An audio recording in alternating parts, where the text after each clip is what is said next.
always wanted to go to Cuba just because of the politics surrounding it, and I've always had an interest in that. And also it's Cuba, like no one has been there in the past like 50 years, so I was really, really excited to try and get into that. A lot of the trip was based on talking to locals and really understanding their experiences as Cubans. And so I think I remember one of the very first things we did was we went to this this kind of co-op, this big community. It was basically a community farm that these people had built starting in the 90s after Russia pulled their support from Cuba after the Soviet Union collapsed and became Russia, and Cuba didn't really have any supplies left.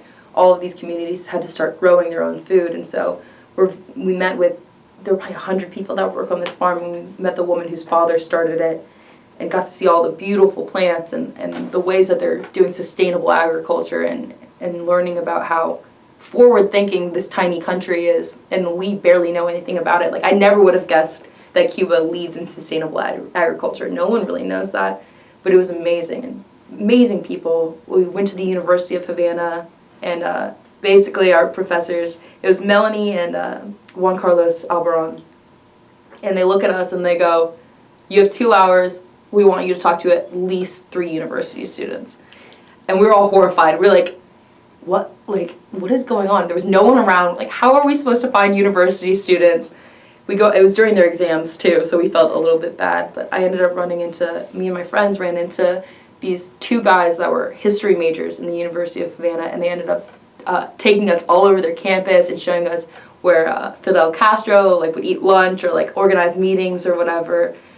And so Havana was amazing, and that was just one place, and then the rest of it we went out to small towns like Cienfuegos. We went to the Bay of Pigs. We got to swim in the Bay of Pigs, which was, I was freaking out because I'm a huge history nerd, and I was like, this is it, guys, we're in the Bay of Pigs. Like, I didn't see any pigs, but you know, you can only ask for so much. But it was absolutely amazing, and I want to go back so badly, but then again, I kind of want to keep that in my memory. I want to keep that time, what I saw of Cuba, like that. I went to the Middle East. I went to Oman and the United Arab Emirates for the Arab Gulf Economies in Social Transition program, which was absolutely amazing. And even though Oman and the UAE don't have the kind of strife going on in regions like Syria and Afghanistan and the like, even though they don't have that kind of struggle and strife going on, the fact that oil is running out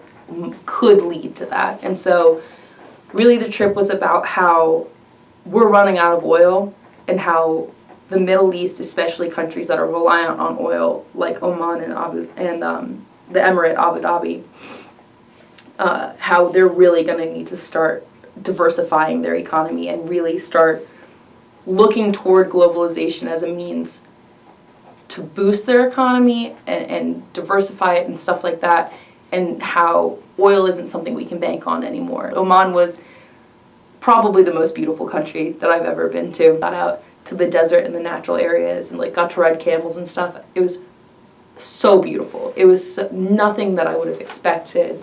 I mean, it was kind of exactly what you would expect. You were in the desert, but you're not ready for it. You're not ready to see the amazing power of nature, because it's right there in front of your eyes. My friend and I pulled our mattresses outside and slept under the stars when we were camping out in the desert.